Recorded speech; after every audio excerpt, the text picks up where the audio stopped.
Bismillahirrahmanirrahim. Assalamualaikum warahmatullahi wabarakatuh. Perkenalkan, nama saya Maya Alia. Saya dari Prodi BKPI semester 2 kelas A. Di sini saya akan mempresentasikan tugas UTS saya, yaitu yang berjudul Fungsi Komunikasi Antar Pribadi. Dosen pengampu Ibu Miska Zulfa, SPDI MA. Komunikasi antar pribadi. Pada fungsi komunikasi antar pribadi, di sini saya akan membahas dua hal. Yang pertama, fungsi komunikasi antar pribadi, yang kedua, tujuan komunikasi antar pribadi. Sebelum itu, kita harus mengetahui apa sih fungsi dari komunikasi antar pribadi tersebut.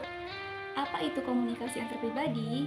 Secara umum, komunikasi antar pribadi atau komunikasi interpersonal adalah proses interaksi tatap muka antara pengirim pesan dan penerima pesan.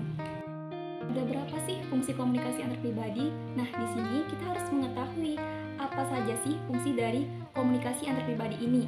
Nah, yang pertama yaitu membentuk identitas diri.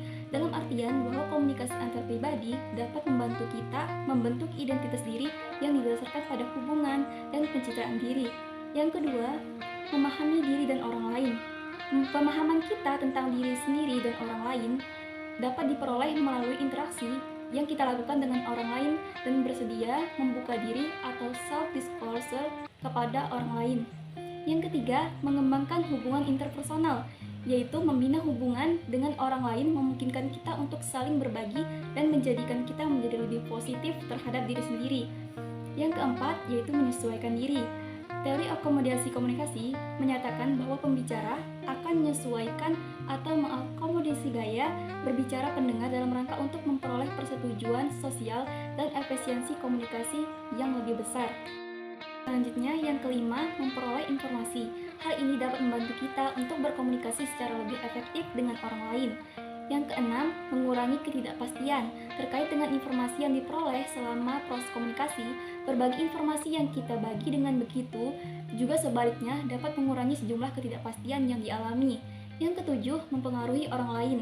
Agar bisa mempengaruhi orang lain, dapat menggunakan teknik komunikasi persuasif agar orang bersedia menerima suatu paham atau keyakinan, melakukan sesuatu dan lain sebagainya.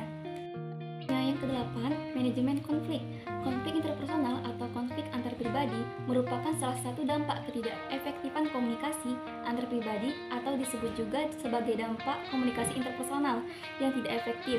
Namun, ketika kita dapat menangani konflik dengan baik, maka akan mengarah pada kepuasan hubungan. Yang kesembilan, mengembangkan keterampilan komunikasi suportif.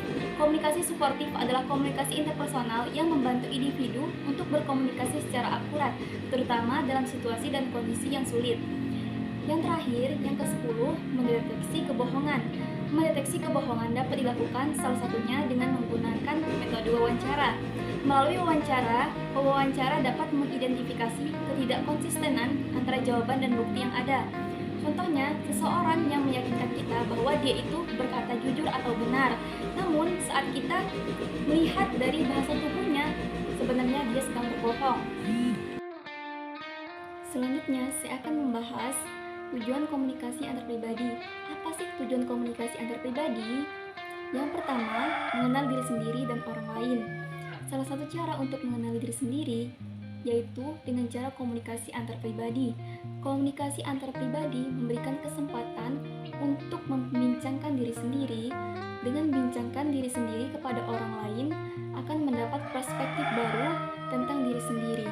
Selain itu, melalui komunikasi antar pribadi juga dapat mengetahui nilai, sikap, dan perilaku orang lain. Selanjutnya, yang kedua, mengetahui dunia luar. Komunikasi antar pribadi juga memungkinkan untuk memahami lingkungan secara baik, yakni tentang objek-objek, kejadian-kejadian, dan orang lain terutama keluarga. Yang ketiga, menciptakan dan memelihara hubungan. Manusia diciptakan sebagai makhluk sosial sekaligus makhluk individu, sehingga dalam kehidupan sehari-hari, orang ingin menciptakan dan memelihara hubungan dekat dengan orang lain. Setiap orang ingin merasakan ingin dicintai dan disukai, serta tidak ingin membenci dan dibenci, terutama dalam keluarga. Komunikasi antar pribadi bertujuan untuk menciptakan dan memelihara hubungan sosial. Selanjutnya, yang keempat yaitu mengubah sikap dan perilaku orang lain. Komunikasi antar pribadi sering digunakan mengubah sikap dan perilaku orang lain tersebut. Yang kelima, bermain dan mencari hiburan. Bermain mencakup semua kegiatan untuk memperoleh kesenangan, bercerita dengan keluarga tentang kegiatan yang menyenangkan, dan kejadian-kejadian yang lucu merupakan kegiatan yang bertujuan untuk memperoleh hiburan. Komunikasi demikian perlu dilakukan karena bisa memberi suasana yang lepas dari keseruan, ketenangan, dan kejenuhan. Yang terakhir, membantu orang lain dengan cara memberi nasihat dan saran kepada anak maupun sesama teman yang sedang menghadapi masalah dan berusaha menyelesaikan persoalan-persoalan tersebut. Tujuannya agar orang lain merasa tidak sendiri, dia mempunyai teman-teman yang masih bisa memberinya motivasi. Mungkin itu saja penyampaian materi dari saya. Kurang dan lebihnya saya mohon maaf.